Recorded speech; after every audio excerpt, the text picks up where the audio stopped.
সেউজেৰে ভৰা এখনি পথাৰ চকুৰে নমনি নেদেখা শিপাৰ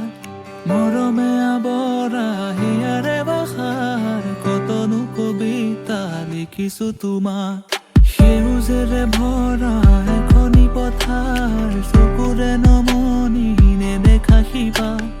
মৰমে আৱৰা হিয়াৰে বাখাৰ কতনো কবিতা লিখিছো তোমাক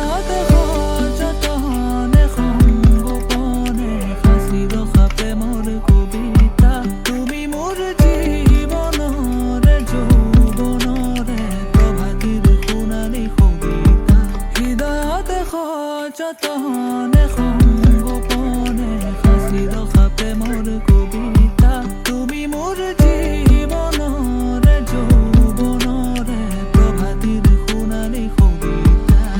মোৰ কামনাৰ মোৰ বাসনা তুমি ছবি মৰম খনা তুমি জানা নে জানা তুমি জানা নে জানা মোৰ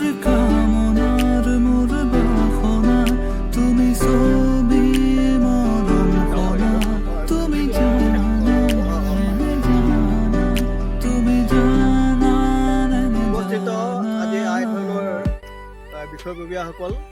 পৰিচালনা সমিতিৰ বিষয়ববীয়াসকল আৰু আমাৰ লাওপতি ৰাইজৰ সদস্যসকল আমি আজি এই ধৰ্ম মন্দিৰত তেখেতক সুস্থ বঢ়াবৰ কাৰণে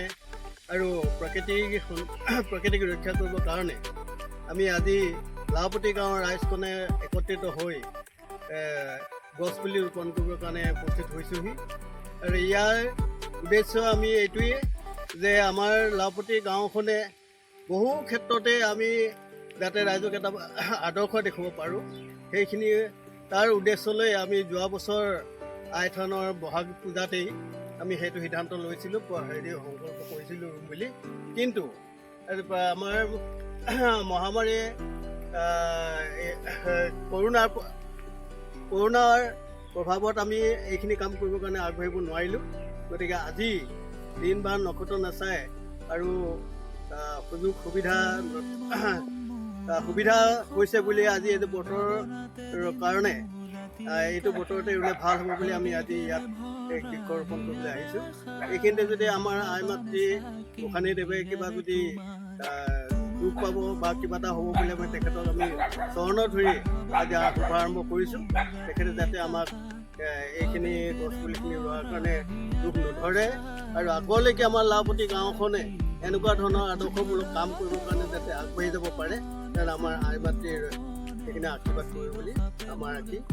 আশা ৰাখি তুমি মোৰ জীৱনৰে যৌৱনৰে প্ৰভাতিৰ সোণালী কবিতা হৃদয়তে সযতনে